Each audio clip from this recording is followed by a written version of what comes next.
Hello everyone. इस साल की साइंस एंड टेक्नोलॉजी के इम्पोर्टेंट करंट अफेयर्स इस वीडियो में कवर करने वाले हैं। तो चलिए स्टार्ट करते हैं पहले क्वेश्चन के साथ। पहला क्वेश्चन है, which Indian super computer secure the 75th position in the prestigious top 500 global super computing list. तो top 500 global super computing list में कौन सा इंडिया का ऐसा सुपर कंप्यूटर है जिसने 75th पोजीशन हासिल की है? तो इंडिया का है एरावत कंप्यूटर, ऑप्शन डी इसमें सही है। ये जो कंप्यूटर है इसने 500 ग्लोबल सुपर कंप्यूटिंग लिस्ट में 75th पोजीशन हासिल की है और ये इंस्टॉल्ड है पुणे महाराष्ट्र में। इसके अलावा पहले नंबर पे कौन आया था? यूएसए का फ्रंटियर सुपर कंप्यूटर, और दूसरे नंबर पे जापान का फुगाकू कंप्यूटर जो है सुपर कंप्यूटर, ये दूसरे पोजीशन पे है। और ये अनाउंस हुआ था 61st एडिशन जो हुआ था इंटरनेशनल सुपर कंप्यूटिंग कॉन्फ्रेंस का, जो कि जर्मनी में आयोजित हुआ था। दूसरा क्वेश्चन है, lunar 25 mission is launched by which country. तो ल्यूना 25 अंतरिक्षयान किस देश द्वारा लॉन्च किया गया है? तो देखो, ये रसिया के द्वारा लॉन्च किया गया है और चंद्रमा का ही ये मिशन है, उसमें पानी की खोज करना। ये जो है चंद्रयान 3 की जैसा है, जो कि रसिया ने लॉन्च किया है अभी फ़िलहाल ही में। चंद्रयान 3 जैसे साउथ पोल पे हम लैंडिंग कराना चाहते हैं, उसी तरीके से ल्यूना 25 मिशन में भी जो पोटेंशियल है मून्स के साउथ पोल का, उसको डिस्कवर करना है और वाटर की खोज करना है। और ये जो लॉन्च हुआ है, ये हुआ है रसिया की साइट से ही, बोसोटोकोमी कॉस्मोड्रोम से हुआ है ये।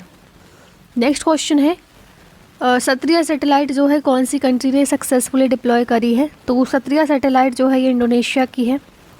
इंडोनेशिया की है सत्रिया सैटेलाइट, ऑप्शन ए इसमें से हो जाएगा। और जो ये ऑर्बिट है, ये कैरी जो ये सैटेलाइट है ये कैरी की गई है ऑर्बिट में स्पेस एक्स फाल्कन 9 रॉकेट के द्वारा, और इसकी कैपेसिटी है 150 Gbps की। और सत्रिया 1 जो है ये लार्जेस्ट इंटरनेट सैटेलाइट होगी एशिया में। नेक्स्ट क्वेश्चन है, कौन से एस्ट्रॉयड पे जो नासा का ऑसिरिस रेक्स स्पेसक्राफ्ट है ये भेजा गया था? तो ये बेनु एस्ट्रॉयड है, उस पर खोज करने के लिए पर्टिकुलरली ये जो नासा का ये जो ऑसिरिस रेक्स है ये भेजा गया था स्पेसक्राफ्ट। तो ये यूनाइटेड नेशन का पहला ऐसा एस्ट्रॉयड सैंपल रिटर्न मिशन है जो कि एम कर रहा है कि कलेक्ट करना है और एक प्रिस्टीन को कैरी करना है और सैंपल वहाँ से कलेक्ट करके लाने हैं एस्ट्रॉयड से और पृथ्वी पर वापस भेजना है ताकि साइंटिफिक स्टडी की जाए। नेक्स्ट क्वेश्चन है, from which country did 3 astronaut launch into space from the Shenzhou 16 vehicle. तो किस देश से 3 अंतरिक्ष यात्री सेंजोहो 16 जो है यान से अंतरिक्ष में भेजे गए हैं? तो ये है ऑप्शन डी, चाइना का ऐसा मिशन चल रहा है जिसमें 3 एस्ट्रोनॉट को स्पेस में भेजा गया है सेंजो 16 व्हीकल से।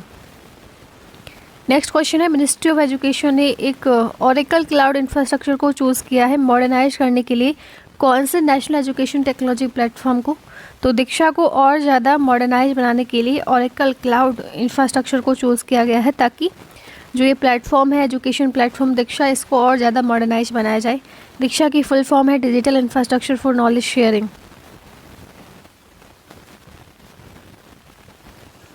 नेक्स्ट क्वेश्चन है, what is the name of the world's largest private communication satellite recently launched by SpaceX. हाल ही में स्पेस एक्स द्वारा लॉन्च की गई दुनिया के सबसे बड़े निजी संचार उपग्रह का क्या नाम है?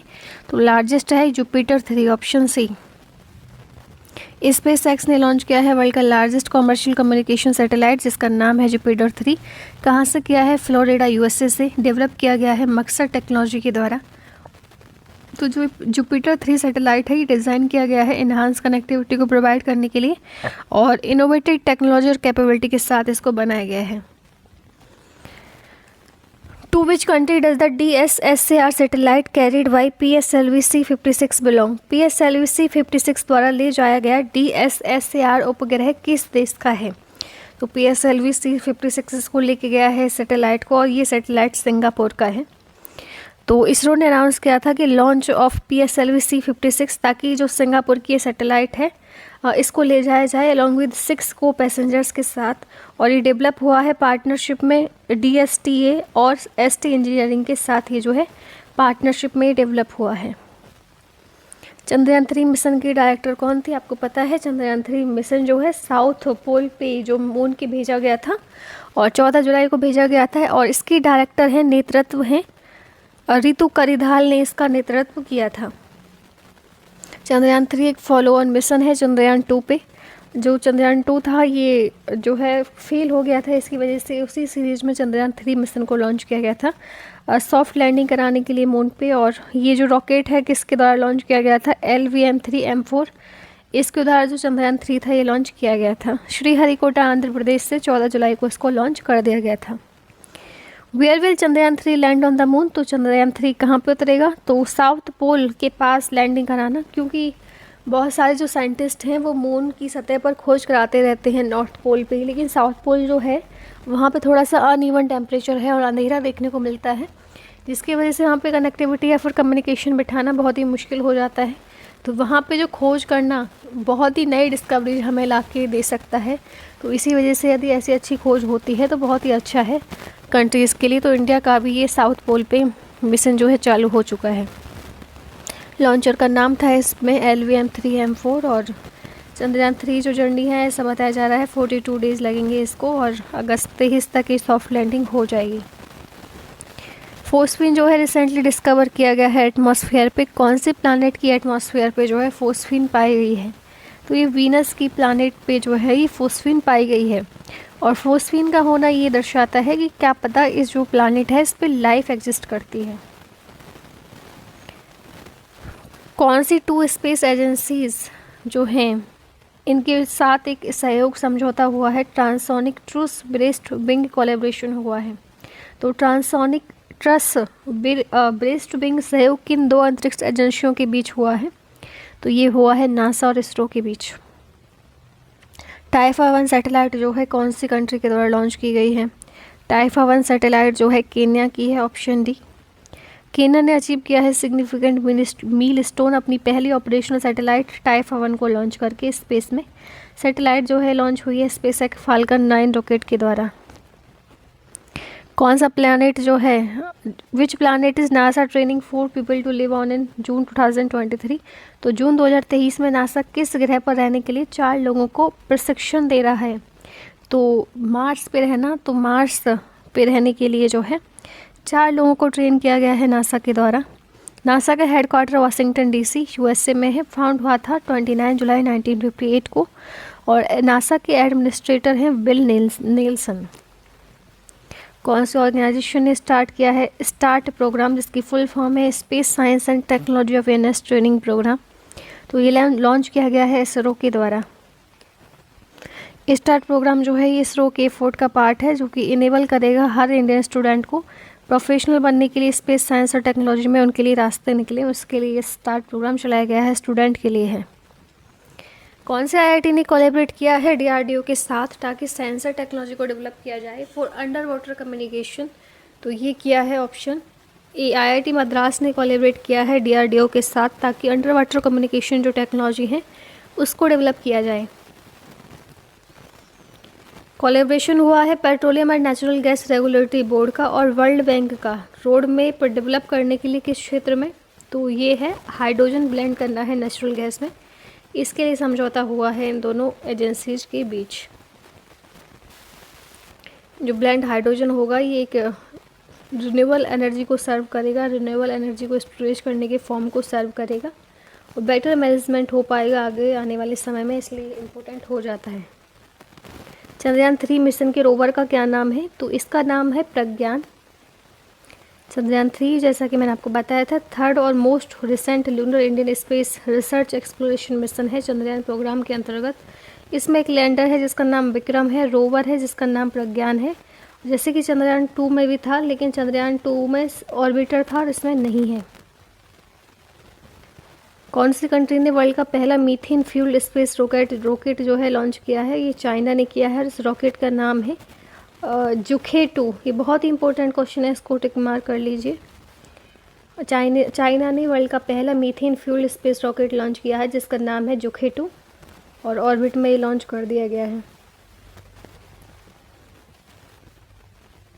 कौन सी ऑर्गेनाइजेशन ने डेवलप की है नाग ATGM और हेलिना ध्रुव शास्त्र मिसाइल, तो ये की है option D, defence research and development organisation ने, ऑप्शन डी इसमें सही है।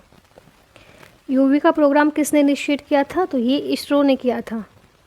युविका की फुल फॉर्म है युवा विज्ञानी कार्यक्रम। इसका एम है स्टूडेंट को इनकरेज करना है ताकि वो अपना करियर परस्यू कर सके साइंस, टेक्नोलॉजी, इंजीनियरिंग और मैथमेटिक्स में भी, और एक स्पेस साइंस के प्रति बच्चों में पैशन डेवलप हो, ये इस प्रोग्राम का उद्देश्य है। और इसका एम है चिल्ड्रंस को और ज़्यादा अवेयर करना, जो भी स्पेस साइंस और टेक्नोलॉजी में इमर्जिंग ट्रेंड्स चल रहे हैं उसके बारे में यंग स्टूडेंट्स को अवेयर करना। GPT-4 was recently seen in the news, it is a तो GPT-4 हाल ही में समाचारों में देखा गया था। यह एक लैंग्वेज मॉडल है, तो लैंग्वेज मॉडल है और लॉन्च ये जो है लॉन्च किया गया है ओपन आर्टिफिशियल इंटेलिजेंस के द्वारा। ये जो है टेक्स्ट प्रोड्यूस कर सकता है जो कि ह्यूमन स्पीच को क्लोजली मैच करेगा, यानी कि जो भी आप बोलोगे ये इसको मैच करेगा और वही सामने दिखाएगा स्क्रीन पे, और ट्रांसलेटर का भी काम करेगा, तो बहुत ही अच्छा है ये। जियो स्पेटियल डाटा जो है किसके बारे में इंफॉर्मेशन देता है, तो भू स्थानीय डेटा जो है ये अर्थ के बारे में डाटा प्रोवाइड कराता है। राइगो जो है रिसेंटली खबरों में देखा गया था। राइगो क्या है? राइगो एक एस्ट्रॉयड है।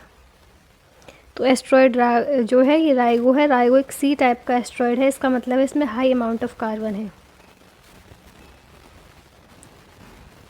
स्पिरेंथिस हैचीजोनेंसिस ये खबरों में देखी गई थी। न्यू स्पीसीज है। किस चीज़ की न्यू स्पीसीज है? ये ऑर्चिड की न्यू स्पीसीज है।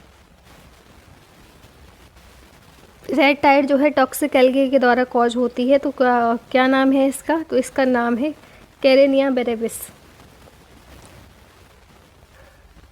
इससे क्या होता है? ये ब्लॉक कर सकती है सनलाइट को और वाटर ऑक्सीजन लेवल को डिप्लेट कर सकती है। ये जो टॉक्सिक एल्गे होता है ये। सोफिया को खबरों में देखा गया। सोफिया क्या है? तो सोफिया एक टेलीस्कोप है।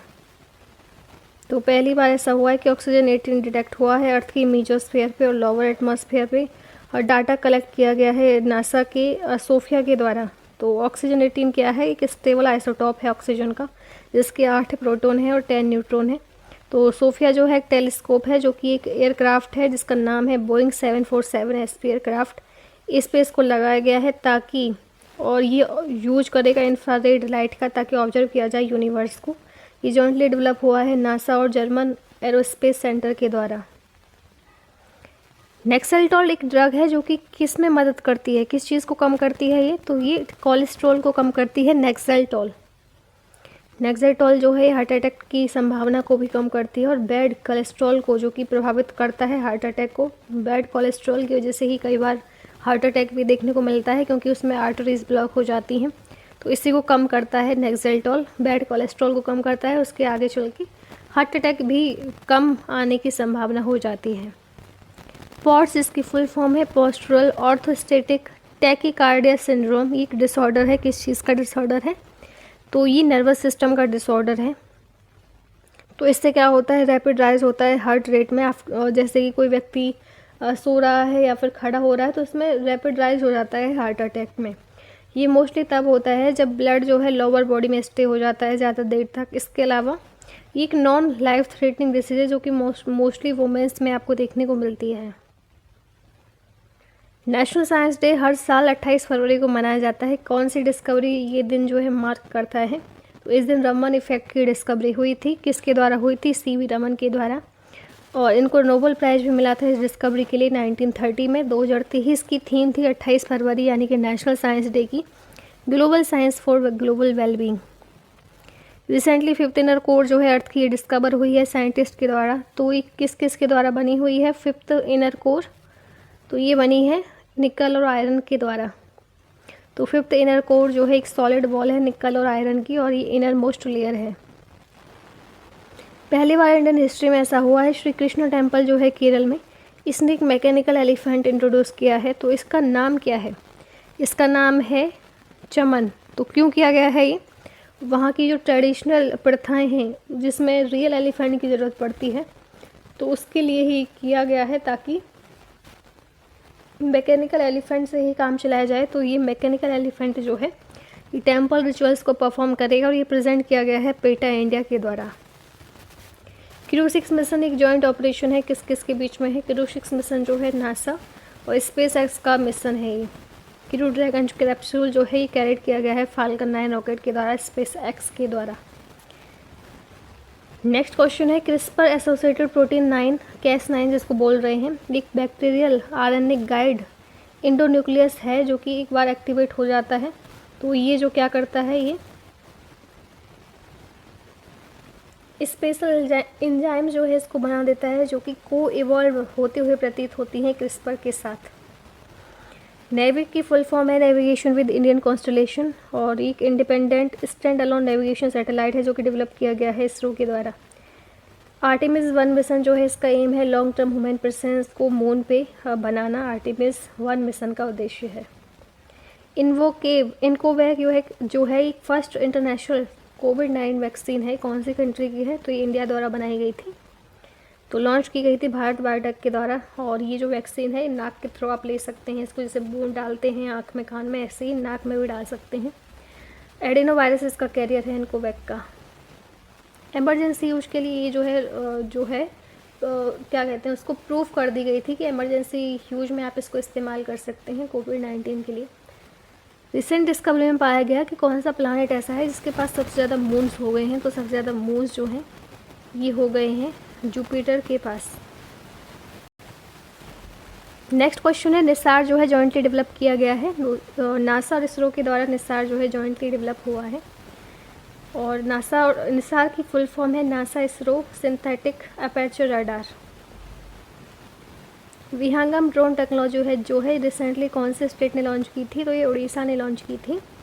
महानदी कोल्ड फील्ड में इसको लॉन्च किया गया था। Also robotic nozzle water sprayer भी यहाँ पे लॉन्च हुआ था, और इसके बाद विहंगम ड्रोन टेक्नोलॉजी भी इससे इस्तेमाल हो गई है, ताकि ड्रोन की सहायता से जो वहाँ पे कोल माइंस हैं उसको ऑब्जर्व किया जाए कि क्या वहाँ पे मिस्टेक हो रही हैं और क्या वहाँ पे चीज़ें जो हैं सही कर सकते हैं। SSLV मिशन जो है रिसेंटली खबरों में देखा गया था, कितने ग्राम का पेलोड ये ले जा सकता है, तो इसकी कैपेसिटी है 500 किलोग्राम का जो पेलोड है ये ले जा सकता है। तो SSLV एक 3 स्टेज लॉन्च व्हीकल है और PSLV 4 स्टेज लॉन्च व्हीकल है। तो मेन ऑब्जेक्टिव जो है PSLV के वर्डन का रिड्यूस करना है, ताकि जो कम मात्रा में चीज़ें ले जाई जा रही हैं उनको छोटे जो रॉकेट हैं वो ही ले जाएं, तो SSLV का इसलिए ही यहाँ पे इस्तेमाल हुआ है। तो यहाँ पे PSLV और SSLV में यहाँ पे डिफरेंस दिखा गया है, आप एक बार देख सकते हैं इसको। जैसे कि नंबर ऑफ़ स्टेजेस में 4 हैं और नंबर ऑफ़ स्टेज SSLV में 3 हैं। और लिफ्ट ऑफ मास इसका 320 टन है और लिफ्ट ऑफ मास SSLV का 120 टन है। PSLV की पेलोड कैपेबिलिटी है 1.75 किलोग्राम से 600 किलोमीटर की कैपेबिलिटी है इसमें, और इसमें 10 से 500 किलोग्राम की पेलोड कैपेबिलिटी, और इसके अलावा 10 से 500 किलोमीटर तक का इसमें प्लानर ऑर्बिट है। तो ये सब जो है इसकी कैपेबिलिटीज़ हैं। नेक्स्ट क्वेश्चन है कौन सा स्टेटमेंट सुपर बग्स के बारे में इनमें से सही है, तो microbe that have become resistant to antibiotic drug लेते हुए या फिर दवाइयाँ लेते हुए ऐसा हो गया कि बॉडी को इतनी आदत हो गई है उसकी कि बॉडी पे वो इफ़ेक्ट ही नहीं डाल रही हैं, तो उसको ही बोलते हैं सुपर बग। तो बहुत सारे इंडियंस आजकल सुपर बग जो AMR रेजिस्टेंस है वो हासिल कर रहे हैं, कि उनकी बॉडी जो है वो बीमार तो है लेकिन दवाइयाँ लेते लेते जो है उस बॉडी को जो बीमारी है उसको वो क्योर नहीं कर पा रही है, क्योंकि उस ड्रग की बॉडी को बहुत आदत हो गई है। तो अब हैवी डोज बॉडी को चाहिए, जो कि बहुत ही गलत साबित हो सकता है आने वाले समय में, क्योंकि बहुत सारे लोग आपको देखने को मिलता होगा, स्पेशली जो पेरेंट्स हैं या फिर बड़े जो लोग हैं उनको BP की प्रॉब्लम रहती है, डेली वो दवाई लेते हैं। तो इस तरह की चीज़ें देखने को मिलती है। या फिर बहुत सारी डिसीज ऐसी हो गई हैं, किसी को ब्लड प्रेशर है, किसी को शुगर है, किसी को थायराइड है, तो इस वजह से दवाइयाँ चलती रहती हैं। और यदि रेजिस्टेंस हो जाएगी बॉडी में क्रिएट, तो हैवी डोज लेनी पड़ेंगी, जिसके चलते बॉडी को ही नुकसान देखने को मिलेगा। आदित्य L1 सोलर मिशन जो है ये किससे संबंधित है, तो ये सन से संबंधित है। आदित्य L1 क्या स्टडी करेगा, सन पे सोलर वाइंड को, जो कि ये वाइंड जो है क्रिएट होती हैं due to the expansion of sun's plasma. Photosphere और क्रोमोस्फीयर सन का ये जो है स्टडी करेगा। कोरोना जो है सन का वो डिस्कवरी करेगा, और जो एनर्जेटिक पार्टिकल्स निकलते हैं सन में से उसको भी ये स्टडी करेगा। तो इंडिया का पहला मिशन जो है ये स्टडी करेगा सन को, और लॉन्च होगा जून जुलाई में। आउटर मोस्ट लेयर जो है सन की उसको कोरोना बोलते हैं, और कोरोना जो है आयनाइज्ड प्लाज्मा होता है, इसके पास आयनाइज्ड प्लाज्मा होता है कोरोना के पास, और जो ये आयंस होते हैं ये मैग्नेटिक फील्ड अपने आसपास बना लेते हैं और जिसकी वजह से कोरोना भी मैग्नेटिक हो जाता है। तो स्टडी जो मैग्नेटिक फील्ड की जाती है कोरोना ऑफ सन में, उसको कोरोनल मैग्नेटोमेट्री बोलते हैं। सर्वावैकिक वैक्सीन है किसके लिए है? तो ये सर्विकल कैंसर के लिए है। तो सर्विक्स जो होती है लोअर मोस्ट पार्ट होता है यूटेरस का, और ट्यूमर हो जाता है सर्विक्स में, जिसको ही बोलते हैं सर्विकल कैंसर, और पहली वैक्सीन ऐसी देखने को मिल रही है। ये जूस स्पेस मिशन कौन सी कंट्री से रिलेटेड है? तो जूस स्पेस मिशन है यूरोप से संबंधित। स्पेस क्राफ्ट इसका उद्देश्य है जुपिटर की मून्स को एक्सप्लोर करना है, और ज्यूस जो है स्टैंड करता है, ज्यूस की फुल फॉर्म है जुपिटर आईसी मून्स एक्सप्लोरर, और ये सैटेलाइट डेवलप किया गया है जर्मनी के द्वारा और टेस्ट हुआ है फ्रांस के द्वारा। अल्ट्रासैट मिशन जो है करंटली डेवलप किया जा रहा है इजराइल और किस कंट्री के बीच? तो इजराइल और जर्मनी के बीच जो है अल्ट्रासैट मिशन को डेवलप किया गया है, और ये ऑपरेट होगा जियो स्टेशनरी ऑर्बिट में, जहाँ पे यूवी रेज की खोज करेगा ये, और इसका पर्पज है ग्रेविटेशनल वेव्स की खोज करना, देखना इसको। इसके अलावा यूएसए भी इसमें मदद करेगा क्योंकि यूएस भी जो है ऐसा ही कुछ मिशन इसका है कि ग्रेविटेशनल वेव्स के बारे में पता लगाना है, तो ऐसी ही डिस्कवरी करना वो चाह रहे हैं, इसलिए इसमें वो मदद करेंगी। ये लॉन्च होगा 2026 में। लेकनिमाब एक दवा है, कौन सी बीमारी से संबंधित है? अल्जाइमर से संबंधित है। अल्जाइमर डिसीज जो है एक न्यूरोलॉजिकल डिसऑर्डर हो जाता है, बीटा प्रोटीन जो है ब्रेन में उसकी वजह से, और डेथ हो जाती है ब्रेन सेल की, और मेमोरी लॉस हो जाता है। तो अल्जाइमर डिसीज में किसी व्यक्ति की मेमोरी लॉस हो जाती है। तो लेकनामेब जो है ये टारगेट करेगा बीटा प्रोटीन को, जिसकी वजह से ही जो मेमोरी लॉस है वो ब्रेन में देखने को मिलता है। इंडिया की पहली ग्रीन हाइड्रोजन ब्लेंडिंग प्रोजेक्ट जो है कौन से स्टेट में डेवलप की गई है? तो ये हुई है गुजरात में। ग्रीन हाइड्रोजन जो है ये प्रोड्यूस किया गया है वाटर का इलेक्ट्रोलाइसिस करके, और using electricity generated from renewable sources such as solar और wind NTPC limited and Gujarat gas limited. Next question है इंडियन साइंस कांग्रेस का कौन सा एडिशन हुआ था? तो ये हुआ था 107वां। थीम थी science technology for sustainable development with women empowerment, और लोकेशन नागपुर महाराष्ट्र। इस क्वेश्चन का ऑप्शन बी इसमें सही है। 108वां इंडियन साइंस कांग्रेस का एडिशन था जो कि महाराष्ट्र में हुआ था, और थीम थी science technology for sustainable development with women empowerment. Next question हमारा है प्रोजेक्ट वानी क्या है? तो ये एक artificial intelligence based language model है, और ये प्रोजेक्ट जो है इन्वॉल्व कर रहा है आईआईएससी और गूगल को। ये रिकॉर्ड करेगा around 1.5 lakh hour of speech की, जो कि फिर उसके बाद ये ट्रांसक्रिप्ट होगी लोकल स्क्रिप्ट में। इसका एम है अल्टीमेट कि टेक्नोलॉजिकल सॉल्यूशन ऐसे प्रोवाइड किए जाएँ जिसकी वजह से जो लिंग्विस्टिक बैरियर बना पड़ा है कंट्री में वो एलिमिनेट हो जाए। टेक्नोलॉजी का इस्तेमाल करके जो बाकी जो भी लोग हैं जिनकी लैंग्वेज हमें समझ नहीं आती है, उनकी लैंग्वेज को ट्रांसलेट किया जाएगा, और उनके क्या थॉट रहे हैं, विचार रहे हैं, जो वो सोचते हैं या फिर जो वो चाहते हैं, उन सब चीज़ों के बारे में पता लगाया जा सकेगा। क्रायोमेस टेक्नोलॉजी किससे संबंधित है? तो ये कोरल रीफ से संबंधित है। ये इनेबल करती है स्टोरेज करना कोरल लाव का इतने टेम्परेचर पे, और एक लाइट वाटर है ये क्रायोमेस टेक्नोलॉजी, और इंश्योर करेगी कोरल्स का प्रिजर्वेशन करना। सोट मिशन किससे संबंधित है? सोट मिशन जो है ये यूएसए का है। इसकी फुल फॉर्म है surface water and ocean topography. इसका एम है जो भी वाटर है सरफेस पे अर्थ पे उसको ट्रैक करना, और ये डेवलप किया गया है नासा और सीएनई के द्वारा। नेक्स्ट क्वेश्चन है हमारा प्रोकैरियोन प्लैंकटन बैक्टीरिया किसके लिए जिम्मेदार है? तो ऑक्सीजन कंजप्शन के लिए। इस बैक्टीरिया की वजह से ऑक्सीजन कंजप्शन हो जाता है। तो मेराइन माइक्रो ऑर्गेनिज्म इसमें है जो कि एब्जॉर्ब करते हैं ऑक्सीजन को और कार्बन डाइऑक्साइड को रिलीज करते हैं। रिसेंटली कौन सी कंट्री ने एक historical nuclear fusion breakthrough जो है वो देखा है? तो ये देखा है यूएसए ने। तो इसमें क्या होता है, जैसे सेलेस्टियल बॉडी होती है ना, सन और अदर स्टार्स, उसमें जिस तरह की एनर्जी न्यूक्लियर फ्यूजन प्रोवाइड होता है, इतनी सारी एनर्जी निकलती है, उस तरह की एनर्जी इन्होंने अभी एक्सपीरियंस करी है। और ये तब बनता है जब 2 लाइट हाइड्रोजन एटम नज़दीक आते हैं और लार्ज अमाउंट ऑफ एनर्जी इस प्रोसेस में रिलीज होती है। न्यूक्लियर फ्यूजन में इतनी सारी कैपेसिटी है कि बहुत सारी safe source of energy provide कर सकता है ये।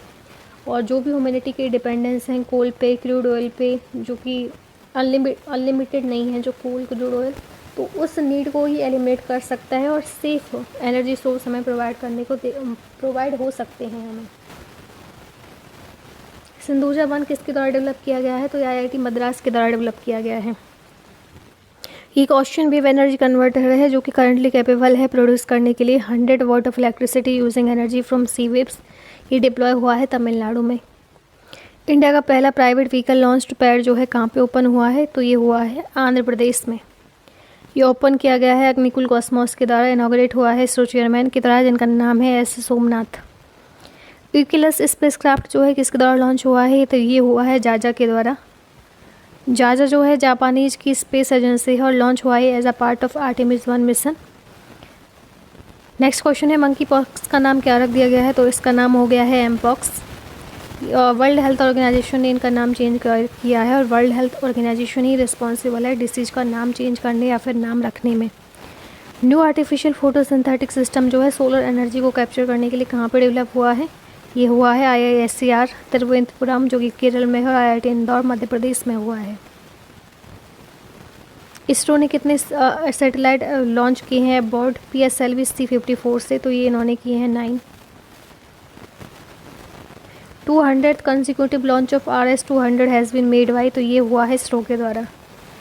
RS-200 रॉकेट जो है एक साउंडिंग रॉकेट है। ये यूज किया जाता है ये रॉकेट लॉन्च करने के लिए, जैसे कि जो लो एल्टीट्यूड पे जो होते हैं अर्थ की लो एल्टीट्यूड पे जो है साउंडिंग रॉकेट का इस्तेमाल किया जाता है। 48 से 145 किलोमीटर एल्टीट्यूड तक ये भेजे जा सकते हैं। TZIL जो दवा है ड्रग है किस बीमारी का क्योर करने के लिए? तो ये है डायबिटीज़ का क्योर करने के लिए। तो ये जो डायबिटीज़ है एक क्रॉनिक मेडिकल कंडीशन है जिसमें पैनक्रियास जो है लिटिल या फिर नो इंसुलिन प्रोड्यूस करने लगता है। आर्टेमिस 1 मिशन लॉन्च हुआ है। तो ये नासा के द्वारा लॉन्च हुआ है। ये जो है डीप स्पेस एक्सप्लोरेशन करेगा ह्यूमन्स के लिए और ह्यूमन एक्सप्लोरेशन है और मून पे एग्जिस्टेंस जो है इसकी देखनी हमें आर्टेमिस 1 मिशन के अंतर्गत जो मून पे जो एग्जिस्टेंस है वो देखी जाएगी और लोगों को भी इसमें भेजा जाएगा। Methane alert and response system launch हुआ है। ये हुआ है COP27 में जो कि इजिप्ट में हुई थी। इंडियन बायोलॉजिकल डाटा सेंटर किसके द्वारा इनॉग्रेट हुआ है? तो ये हुआ है जितेंद्र सिंह के द्वारा।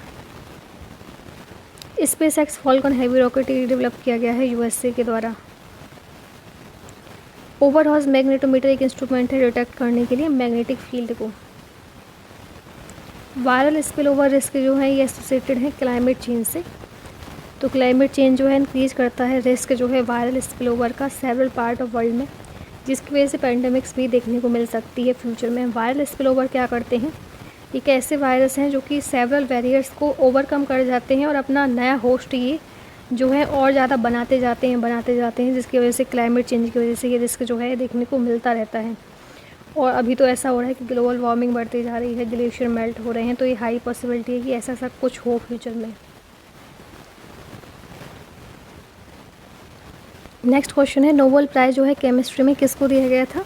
तो ये 3 लोगों को दिया गया था, Barry Sharpless, Morten Meldal and Carolyn Bertozzi, इन तीनों को दिया गया था। ताकि इन्होंने क्या खोज की थी? क्लिक केमिस्ट्री का इन्होंने थोड़ा सा डिस्कवरी की थी ताकि जो पोटेंशियल है फार्मास्यूटिकल और अदर सेक्टर में क्लिक केमिस्ट्री का वो ज़्यादा यूजफुल हो, जैसे कि हर इक्वेशंस और रिएक्शंस को और ज़्यादा कॉम्प्लिकेटेड ना किया जाए, इसमें क्लिक केमिस्ट्री जो है मदद करती है। नोबेल प्राइज़ फिजिक्स में किसको मिला था? तो ये मिला था इन तीनों को, एलन एस्पेक्ट, जॉन क्लॉजर और एंटोन जेलिंजिंगर को। इनकी जो रिसर्च थी वो क्वांटम मैकेनिक्स के फील्ड में थी। नोबेल प्राइज़ मेडिसिन में किसको मिला है? तो नोबेल प्राइज़ मेडिसिन में मिला है सवंते पावो को। तो इनकी जो डिस्कवरी रही है, वर्क रहा है, वो रहा है फील्ड ऑफ पैलेगोनेमिक्स में, जो कि एक ब्रांच ऑफ साइंस है जो डील करती है रिकॉन्स्ट्रक्शन और रीएनालाइज जीनोमिक इन्फॉर्मेशन जो होती है एक्सटिंक्ट स्पीसीज से ऑब्टेन करनी है जीनोमेटिक इन्फॉर्मेशन, और आगे जो फ्यूचर के लिए काम आ सकें उसके बारे में कुछ डिस्कवरी करना ही इस जो पैलेगोनोमिक्स है इसका उद्देश्य होता है। डार्ट मिशन किससे संबंधित है? तो ये एस्ट्रॉयड से संबंधित है डार्ट मिशन। इसकी फुल फॉर्म है डबल एस्ट्रॉयड रिडायरेक्शन टेस्ट। ये लॉन्च किया गया है नासा के द्वारा और इसका उद्देश्य है लार्ज एस्ट्रॉयड जो पृथ्वी पर आ जाते हैं, टकरा जाते हैं, उनका जो डायरेक्शन है उसको चेंज करना। ये क्वेश्चन आप सब लोगों के लिए, इसका कमेंट में सही उत्तर बताना। नेशनल साइंस डे किस दिन मनाया जाता है? इसी के साथ ही वीडियो समाप्त होती है। आई होप आपको वीडियो अच्छी लगी होगी। वीडियो को लाइक कीजिए और चैनल को सब्सक्राइब मैं मिलती हूँ आपसे नेक्स्ट वीडियो में। Thank you so much for watching this video.